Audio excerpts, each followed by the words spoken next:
यः स्वानुभावमखिल श्रुतिसारमेकम्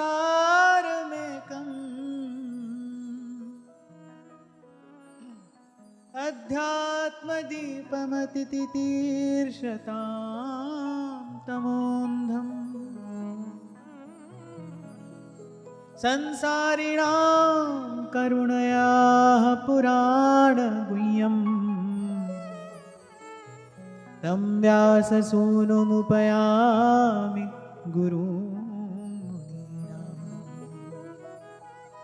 तं व्याससूनुमुपयामि गुरुमुनीनाम्।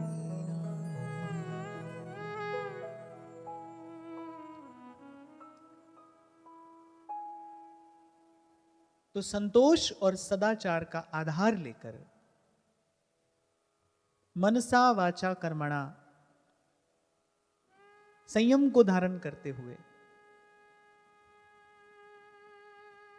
थोड़ा तप करते हुए, और तप का अर्थ कल मैंने स्पष्ट किया था कि हम जिस पथ के पथिक है वहां पर तप का अर्थ क्या है कि जो दुख आ जाए उसको स्वीकार कर लें, उसको सह लें, बहुत प्रतिक्रिया हमारी ओर से न हो, उसको भगवत विधान मानकर अपने मन में यह भाव धारण करके कि ये जो हो रहा है मेरे हित के लिए हो रहा है, मेरे कल्याण के लिए हो रहा है, इस भाव से उसको सहन कर लिया जाए।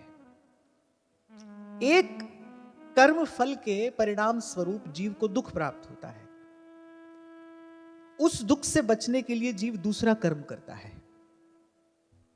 यदि दुख की निवृत्ति कराने में सफल हो भी जाए तो फिर दूसरा कर्म बंधन का कारण बन जाता है। इसी कारण तो अनादिकाल से जन्म और मरण के इस दुष्चक्र में जीव पड़ा हुआ है, क्योंकि कर्म से मुक्त होने के लिए वो फिर नया कर्म करता है, पुराने कर्म बंधन से मुक्त होने के लिए नया कर्म करता है। कहीं किसी भी काल में किसी भी प्रकार क्या ताले से ताला खुल सकता है? नहीं खुल सकता है। ताला को खोलने के लिए चाबी चाहिए। तो ये जो कर्म का बंधन है ये तो भगवत शरणागति से छूटता है, भगवत कृपा से, भगवान की कृपा से। जब जीवन में कोई संत भक्त आता है, फिर वो सदमार्ग पर ले जाता है जीव को, और फिर सेवक जी महाराज कह रहे ऐसी भक्ति करे बहुकाल, दीर्घ काल तक जब कोई साधन में लगा रहता है तब धीरे धीरे कर्म बंधन की निवृत्ति होती है। तो मन सावाचा कर्मणा, थोड़ा संयम रखते हुए, सहनशीलता रखते हुए, सेवक जी महाराज ने पहले प्रकरण में यही बात कही, तरुसम सहनशीलता हुए परम उदार कहे सब कोई। थोड़ी सहनशीलता रखते हुए जो जीवन में हो रहा है उसे भगवत विधान जानकर मानकर उसको स्वीकार करते हुए, किसी को भी उसका दोषी न मानते हुए सह ले। सहने से क्या होगा? शक्ति बढ़ेगी, आपके भीतर का बल बढ़ेगा, और फिर स्वाध्याय की ओर प्रवृत्त हो। और स्वाध्याय अर्थात स्वयं का अध्ययन करना। हमने अपनी सारी शक्ति को केवल आज तक बाहर ही बाहर दौड़ाया है, क्योंकि वृत्ति बहिर्मुखी है ना। जो भी साधन, जो भी शक्ति, जो भी सामर्थ्य ईश्वर ने हमको दी, उसका हमने केवल बाहर ही बाहर दुरुपयोग किया, कभी स्वयं को साधने के लिए उसका सदुपयोग नहीं किया। तभी कल मैं आपसे कह रहा था कि जब महर्षि पतंजलि ये बड़ा सुंदर सूत्र देते हैं ना, तपस्वाध्याय ईश्वर प्रणिधानानि क्रिया योगः, तप और स्वाध्याय पूर्वक ईश्वर की शरणागति। तो कोई पूछे भाई कि क्या केवल ईश्वर की शरणागति से काम नहीं चलेगा? ईश्वर की शरण में जाओगे तो भी तो कुछ होगा। भगवान की शरण में जाने से क्या होता है? भगवान की शरण में जाने से यही तो होता है कि जो जीव की सारी शक्ति है वो स्वार्थ में न लगकर फिर परमार्थ में लगती है, जिससे आज तक हम केवल बाहर का ही संसार देखते सुनते आए, फिर व्यक्ति भीतर की ओर मुड़ता है, फिर वो भीतर डुबकी लगाता है।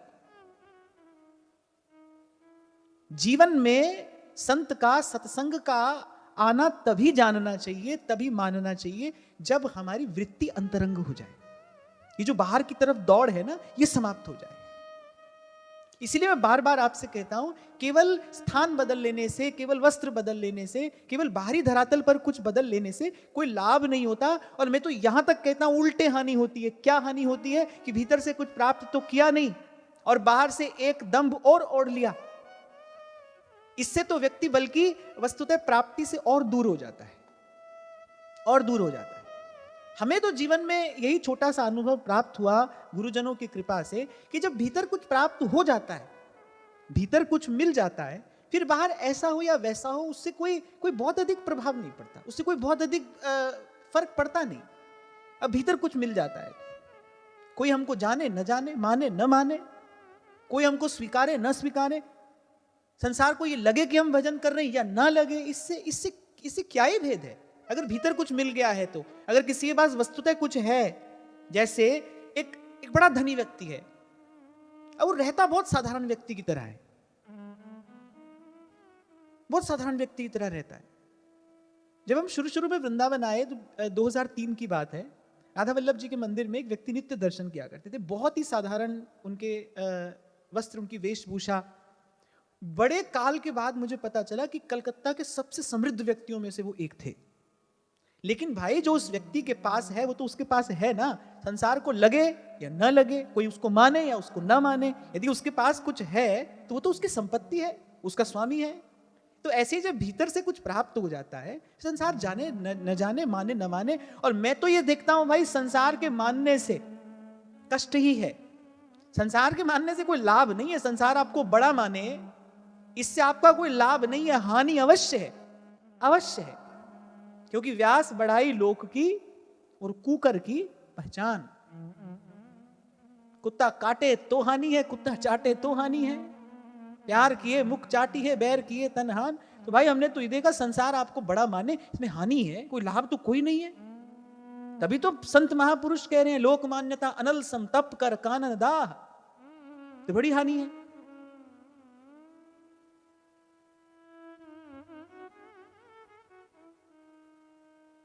तो मैं तो यही समझ पाया कि भाई हमारी हमारी अंतर यात्रा आरंभ हुई है, ये सत्संग का सुफल है कि जो मन बार बार बाहर दौड़ता था, हम अपनी सब कर्मेंद्रियां, ज्ञानेंद्रियां केवल बाहर ही बाहर जो संसार में लगाए थे, केवल स्वार्थ की सिद्धि के लिए ही उनका दुरुपयोग करते चले जा रहे थे, अब वो परमार्थ में लगी हैं। सबसे बड़ा परमार्थ क्या है?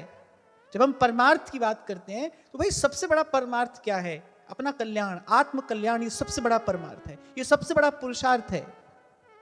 कभी कहा था मैंने आपसे, अगर जिसने अपना कल्याण किया है उसने इस सारे अस्तित्व की सबसे बड़ी सेवा की है, श्रेष्ठतम सेवा, अपना कल्याण जिसने किया है। तो एक बार फिर से समेट कर इन शब्दों को फिर हम आगे बढ़ते हैं। संयम, संतोष और सदाचार, इनका आधार लेते हुए मनसा वाचा कर्मणा, तितिक्षा को धारण करते हुए जो सुख दुख आ जाए, और मैं तो कहूंगा केवल दुख नहीं, सुख भी सह लेना, केवल दुख नहीं सहना, सुख भी सह लेना। सुख में सह लेना अर्थात सुख में उछलना नहीं, सुख में फूलना नहीं, दुख में घबराना नहीं, इसको कहते हैं सुख दुख दोनों द्वंद्वों को सह लेना। तो सुख भी सह लेना और दुख भी सह लेना, तरु सम सहनशीलता होई।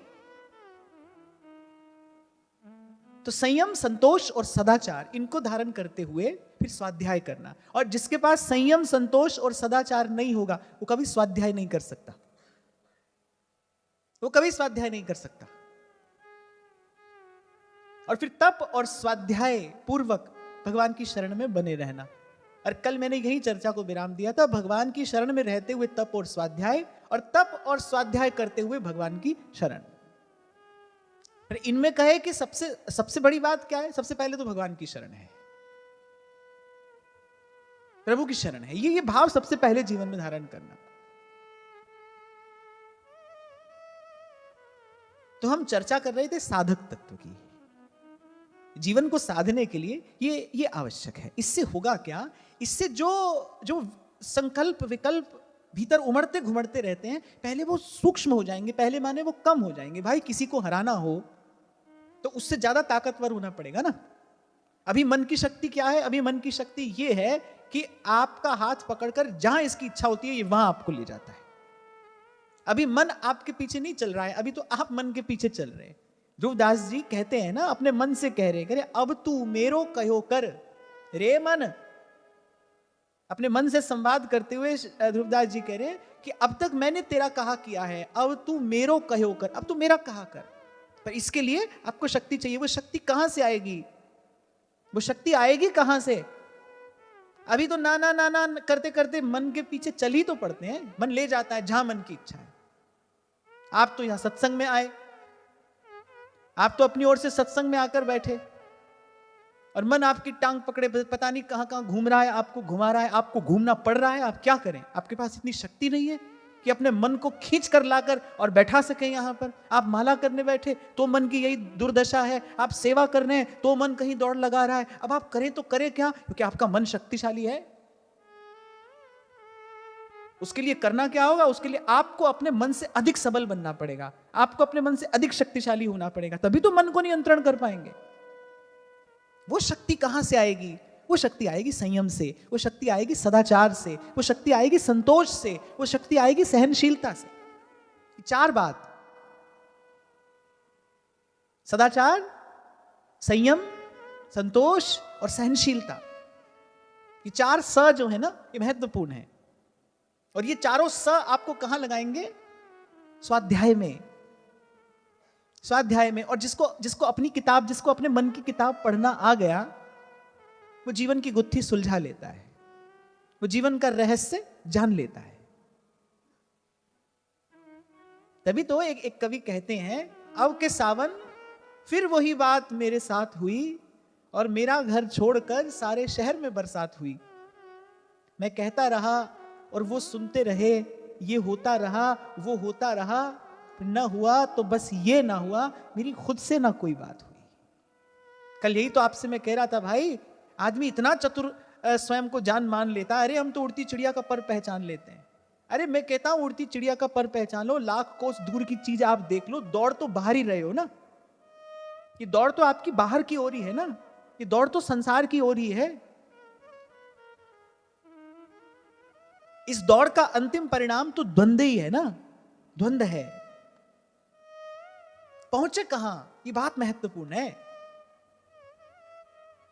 अरे प्रभु को प्राप्त करने के लिए, सत्य को जानने के लिए चल तो बहुत लोग देते हैं, पर पहुंचता कौन है, ये बात बड़ी है।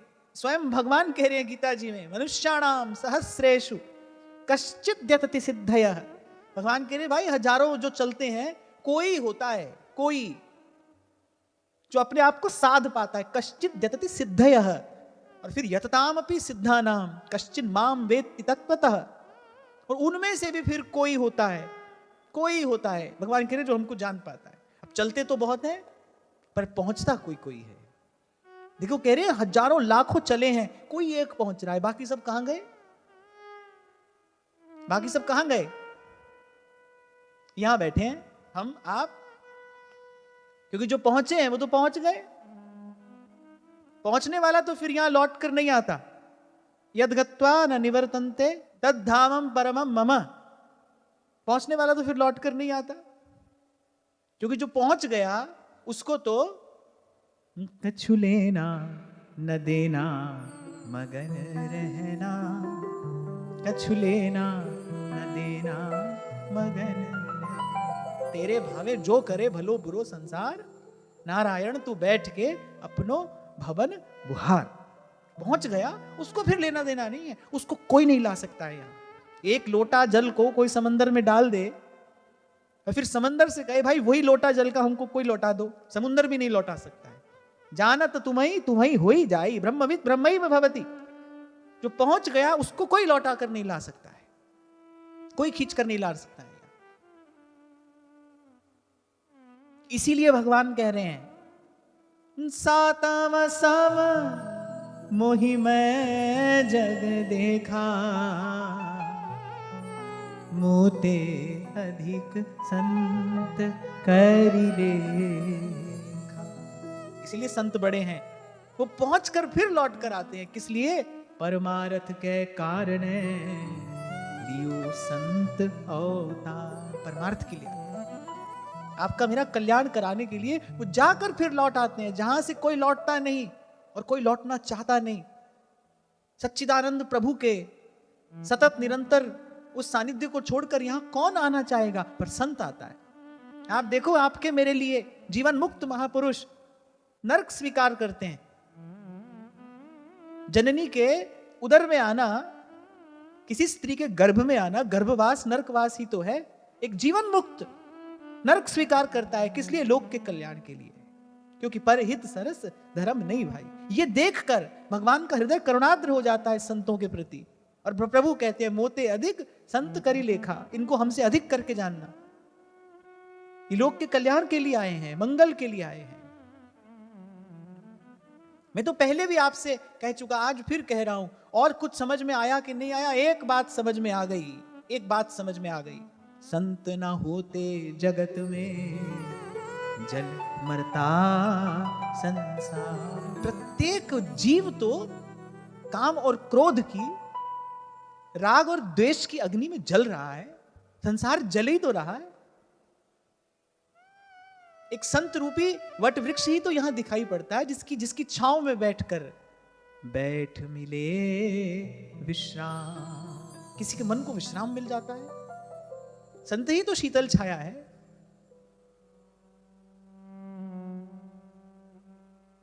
संत आता है लोक मंगल के लिए आता है, नहीं तो वहां जाकर कोई लौट कर नहीं आता।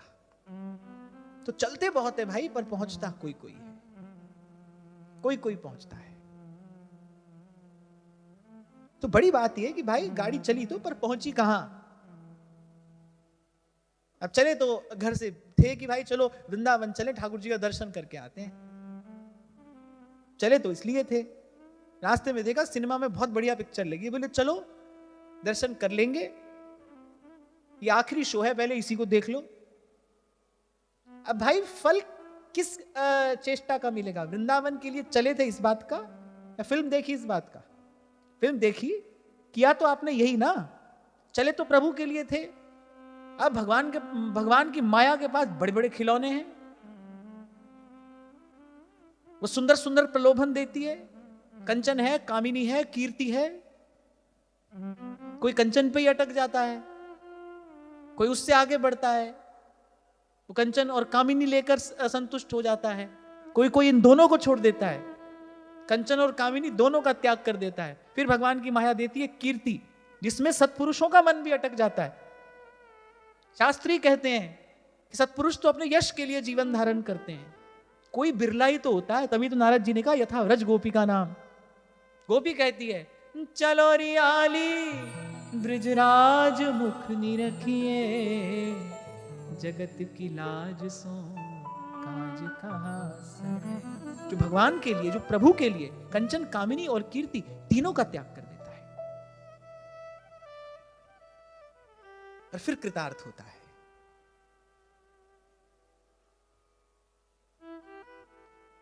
तो जिसने स्वाध्याय किया उसने जीवन के रहस्य को जान लिया, उसने जीवन सिद्धि प्राप्त की, वही द्वंद्व से मुक्त हुआ।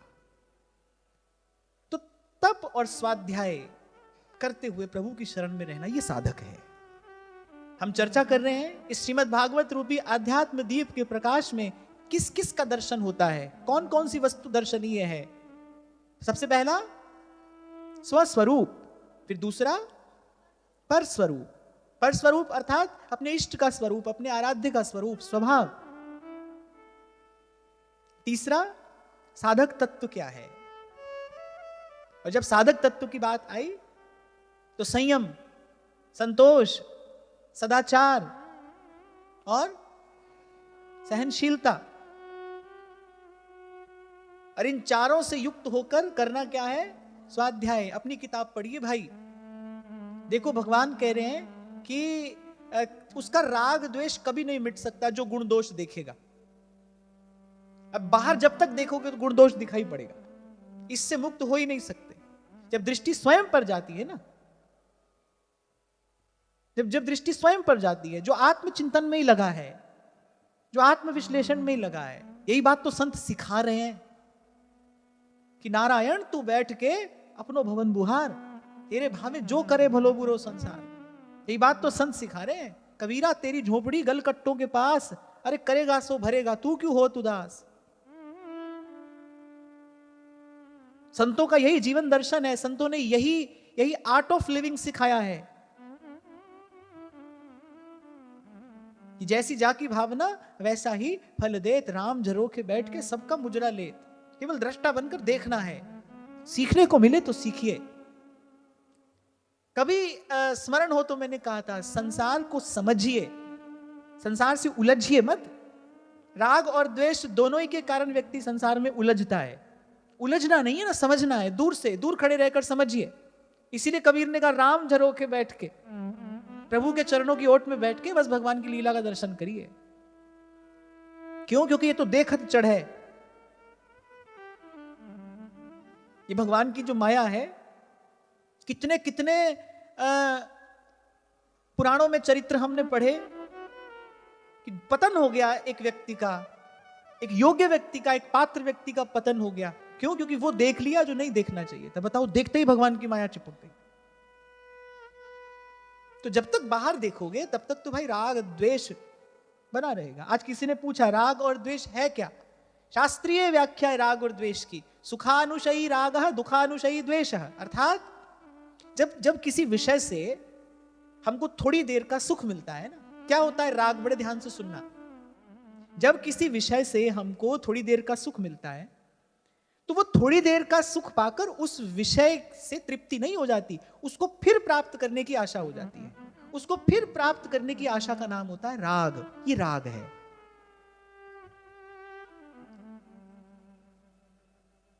आज स्वाद भोजन हमने किया, पेट भर गया, पर पेट कितनी देर के लिए भरा? थोड़ी देर के लिए, फिर भूख लगेगी। अब जो वस्तु आपने पाई वो स्वाद तो थी, लेकिन वो स्वास्थ्य के लिए हितकारी नहीं थी। और प्राय करके जितनी स्वादिष्ट वस्तुएं होती हैं वो स्वास्थ्य के लिए हितकारी नहीं होती हैं। जो स्वास्थ्य के लिए हितकारी भोजन होता है ना, वो स्वाद नहीं होता है। मैं तो यही बात समझ पाया अब तक कि जितना भी चटर पटर है भाई, वो स्वास्थ्य के लिए तो अच्छा नहीं है, और जो स्वास्थ्य के लिए अच्छा है उसमें कोई स्वाद नहीं है। बिना मसाले का उबला भोजन खाओ, स्वास्थ्य के लिए तो वो अच्छा है। सात्विक भोजन तो वही है, अब वो स्वाद नहीं है। ये दोनों चीजें एक साथ मिलती नहीं है। खैर, उससे जो सुख मिला थोड़ी देर का, रसना को, जिह्वा को जो सुख मिला, एक बार तो पेट भर गया। अच्छा, कभी कभी तो लोग कह देते हैं ना, बोले पेट भर गया पर मन नहीं भरा। ना पेट भर जाता है पर मन नहीं भरता। माने रसना की तृप्ति नहीं हुई। उधर तृप्ति तो हो गई, पेट तो भरा, लेकिन रसना की तृप्ति नहीं हुई, और अगर हुई भी तो थोड़ी देर के लिए हुई। ऐसे ही कोई भी जो विषय का सुख है मिला, लेकिन थोड़ी देर के लिए मिला, थोड़ी देर के लिए मिला, और वो जो थोड़ी देर के लिए मिला वो आसक्ति को जन्म देकर गया। फिर उसको प्राप्त करने की आसक्ति, फिर जीव खींचा चला जाएगा उसकी ओर। कबीर जी से पूछा था किसी ने, जीव कर्म करने में कितना स्वतंत्र है? कबीर जी ने कहा, यहां पूर्व की दिशा में एक पैर बढ़ाओ। बढ़ाया। बोले अब दूसरा पश्चिम में बढ़ाओ। बोले आप मूर्ख हैं क्या? ऐसा कैसे संभव है? अब दूसरा तो पूर्व में रखना ही पड़ेगा। कबीर जी ने कहा, तुम्हारे प्रश्न का उत्तर दे रहा हूं, इतना ही स्वतंत्र है जीव करने में। एक बार आप उधर गए, दूसरी बार उधर जाना पड़ेगा। दूसरी बार गए तो 4 बार जाना पड़ेगा, 4 बार गए तो 8 बार जाना पड़ेगा। पुराणों में एक कथा आती है ना, एक दैत्य था रक्त बीज, उसके रक्त की एक बूंद भूमि पर गिरती है, एक और रक्त बीज पैदा होता है। ऐसा संसार का विषय रस है। तो वो जो बार बार उस सुख को प्राप्त करने की जो आसक्ति है ना, उसका नाम है राग। सुखानुशयी रागः। महर्षि पतंजलि अपने योग शास्त्र में ये बात कहते, राग और द्वेष क्या है? बोले ये राग है। इसलिए तो आपसे कल कह रहा था भाई, यहां तो दुख भी दुख है और सुख भी बड़ा भारी दुख पीछे छोड़ के जा रहा है, बस आप देख नहीं पा रहे। अच्छा, और फिर उस सुख को प्राप्त करने की आसक्ति में, फिर जिस विषय वस्तु व्यक्ति से वो सुख प्राप्त हो रहा है, फिर वो मेरा ही बना रहे, फिर इस आसक्ति में पड़कर जीव कितने पाप करता है, कितने पाप करता है, कितना छल कपट अनीति दुराचार सब करता है। और देखो कैसी मूढ़ता है, ये माया है भगवान की। उस दिन भी मैं आपसे कह रहा था कि भाई देखो, विचार करो कि वो जो पाप कमाया, जिस थोड़े से सुख के लिए वो पाप कमाया, वो सुख तो जाने कब आया और कब गया, और वो पाप जन्म जन्म तक जीव के साथ रहता है। जो प्रारब्ध है वो एक जन्म में नहीं भोगा जाता, सावधान होकर सुनना।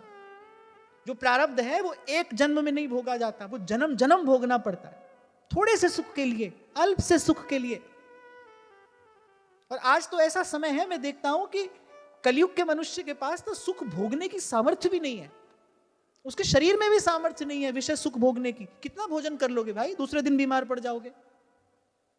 शरीर में शक्ति नहीं है, निर्बल दुर्बल कलयुग का जीव है, और काम क्रोध वासना उतनी ही बड़ी चढ़ी है।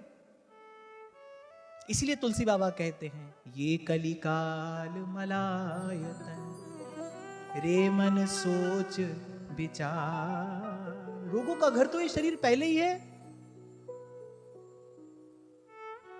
और विषय भोग का अंतिम फल क्या है? रोग ही विषय भोग का फल है। सामर्थ्य है कहां मनुष्य में? सुख भोगने की भी सामर्थ्य नहीं है, तो निरा दुख ही दुख तो है। ये निरा दुख ही दुख तो है। तभी गुरु साहब वाणी में कह रहे हैं कि साध संग अगन सागर तरह। अरे अग्नि का सागर है, संतों के संग रूपी नौका में, सत्संग रूपी जहाज में बैठकर इसको पार कर जा, नहीं तो पुनरपि जन्मम और पुनरपि मरणम। पर भाई सत्संग के अभाव में, जिसके जीवन में सत्संग रूपी दर्पण नहीं होता, वो अपने ही आप से लिपटे इस अज्ञान रूपी दुख मूल को देख नहीं पाता। या किसी ने पूछा आज राग और द्वेष क्या है, तो ये राग है। और दुख की प्रतीति के बाद जो क्लेश होता है, जैसे ही आपकी कॉन्शियस, आपकी चेतना रजिस्टर करती है कि भाई मुझे दुख हुआ है, उसके बाद जो क्लेश होता है उसका नाम है द्वेष। सुखानुशयी रागः दुखानुशयी द्वेषः। जिसकी दृष्टि बाहर है वो कभी राग द्वेष से मुक्त नहीं हो सकता। ये बात कौन कह रहा है? ये बात कबीर कहते हैं। मरे बहिर्मुख। बहिर्मुख माने जिसकी दृष्टि बाहर है, और जिसकी दृष्टि बाहर है उसके जीवन में राग द्वेष होगा ही होगा, क्योंकि वो गुण दोष देख रहा है। मरे बहिर्मुख साधु जीवे भर भर नाम रसायन पीवे। हमको मिला जियावन हारा।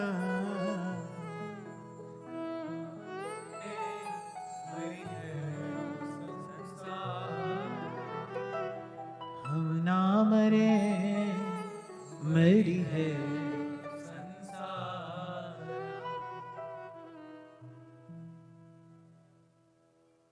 साधन में लगोगे तो धीरे धीरे क्या होगा, ये वृत्तियां पहले दुर्बल हो जाएंगी, पहले सूक्ष्म होंगी, फिर धीरे धीरे मूलोच्छेद होगा।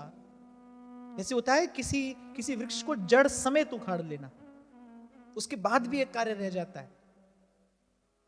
आपने कभी देखा होगा कि पीपल के पेड़ को उखाड़ देने के बाद पत्थर के बीच में से वो फिर पनप जाता है, जड़ समेत उखाड़ लेने के बाद फिर पनप जाता है।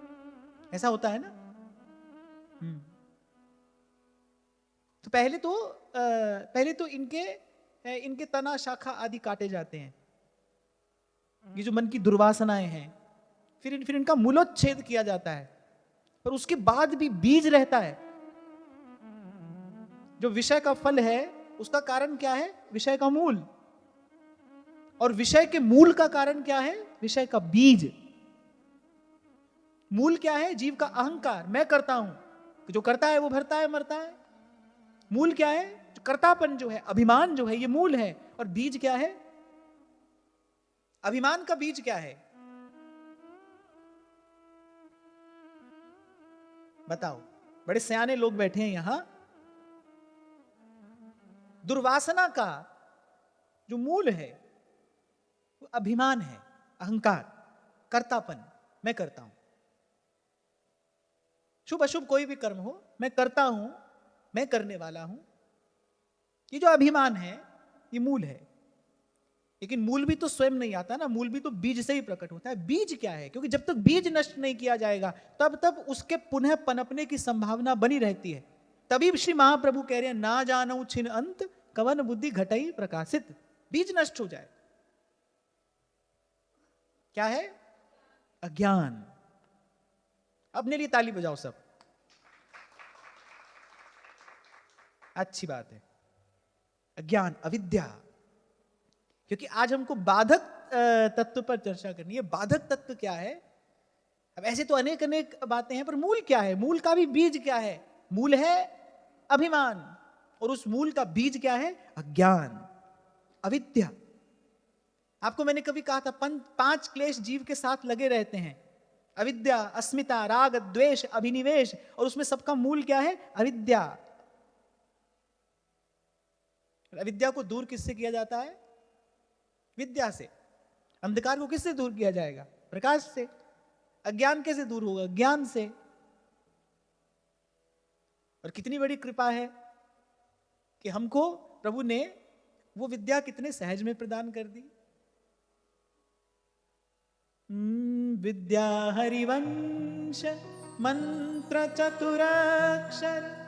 तभी तो कल आपको कह रहा था भाई कि स्वाध्याय में जब सदग्रंथ का अध्ययन करना, तो श्री गीता, भागवत, रामायण तो है ही, संतों की वाणी। इन्होंने सब वेद शास्त्रों के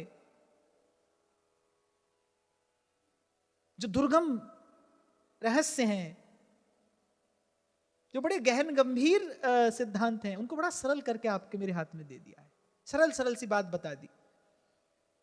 विद्या हरिवंश मंत्र चतुराक्षर जपत सिद्धि भव उद्धरणम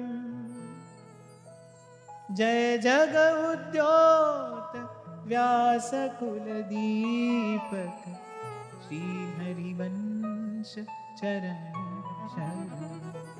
तो देखो, इस बीज को यदि नष्ट करना है, इस अविद्या के, अज्ञान के बीज को यदि नष्ट करके और सच्चा सुख, सदा रहने वाला सुख, वो परमानंद प्राप्त करना है, तो फिर विद्या, इसका आश्रय लीजिए। और विद्या क्या है? विद्या हरिवंश मंत्र चतुर अक्षर। 4 अक्षर का जो ये मंत्र है ना, देखो कितना बड़ा आश्चर्य है। सेवक वाणी तोते की तरह रट लेते हैं, फिर भी ये बात समझ में नहीं आती सेवक जी क्या कह रहे हैं। भाई मंत्र क्या है? ये 4 अक्षर का जो मंत्र है, यही विद्या है जो अविद्या नष्ट करने वाली है। विद्या अर्थात जो अविद्या को नष्ट कर दे।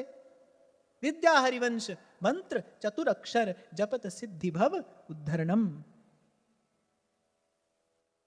रट हरिवंश जप हरिवंश श्री हरिवंश सुनाम रे। रट हरिवंश जप हरिवंश श्री हरिवंश सुनाम रे। रट हरिवंश जप हरिवंश श्री हरिवंश सुनाम रे। रट हरिवंश जप हरिवंश श्री हरिवंश सुनाम रे।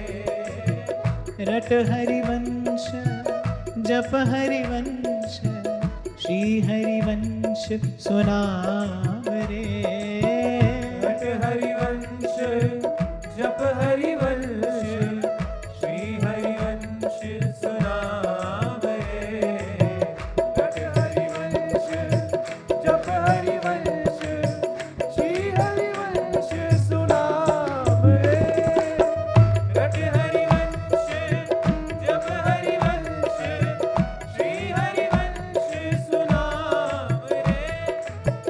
रट हरिवंश जप हरिवंश श्री हरिवंश सुनाम रे। रट हरिवंश जप हरिवंश श्री हरिवंश सुनाम रे। रट हरिवंश जप हरिवंश श्री हरिवंश सुनाम रे। रट हरिवंश जप हरिवंश श्री हरिवंश सुनाम रे।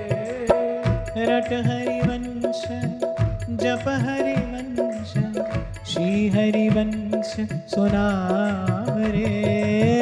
रट हरिवंश जप हरिवंश श्री हरिवंश सुनाम रे।